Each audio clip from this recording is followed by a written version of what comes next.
আলহামদুলিল্লাহ।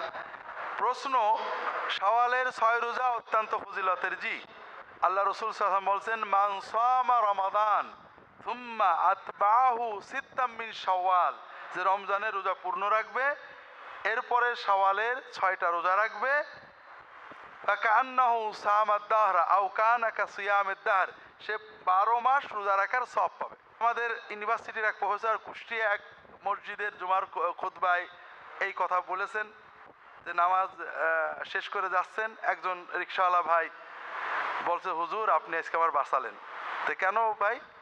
বলে, হুজুর রমজানের রোজা রাখতে পারছিলাম না, এখন এই 6 রোজা রাখলেই সারা বছর হবে, জেনে আমি বেঁচে গেলাম।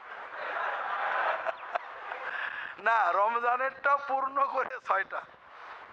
মহিলারা যদি না রোজা কাজা হয়ে যায়, তাহলে যদি সম্ভব হয় কাজা করে এরপরে শাওয়াল রাখবেন, সময় থাকে, অবশ্যই এটা ভালো। তাহলে রমজান পূর্ণ করে আপনি 6টা রাখলেন। তবে যদি এমন হয় কাজা করতে গেলে শাওয়াল পাচ্ছেন না, তাহলে আগে 6টা রেখে এরপরে কাজা করবেন। এক্ষেত্রেও রমজান পূর্ণ হয়ে গেল, কারণ আপনি পরে রমজান পূর্ণ করে দিয়েছেন। এই জন্য শাওয়াল মাসের ভিতরে যেহেতু এই 6টা নফল রোজা রাখতে হবে, এজন্য কাজা করে রাখতে পারলে এটাই উত্তম। না হলে এই 6টা রেখে পরে কাজা করলেও নফল 6টার সওয়াব আপনার পেয়ে যাবেন। আল্লাহ তাআলা তৌফিক দান করুন, আমিন। প্রফেসর ডক্টর খন্দকার আব্দুল্লাহ জাহাঙ্গীর রচিত কোরআন সুন্নাহ ভিত্তিক জীবন ঘনিষ্ঠ বইগুলো পড়ুন, সুন্দর জীবন গড়ুন। ইসলামী আকিদা, হাদিসের নামে জালিয়াতি, ইহয়াউস সুনান, রাহে বেলায়েত সহ আরো অনেক বই।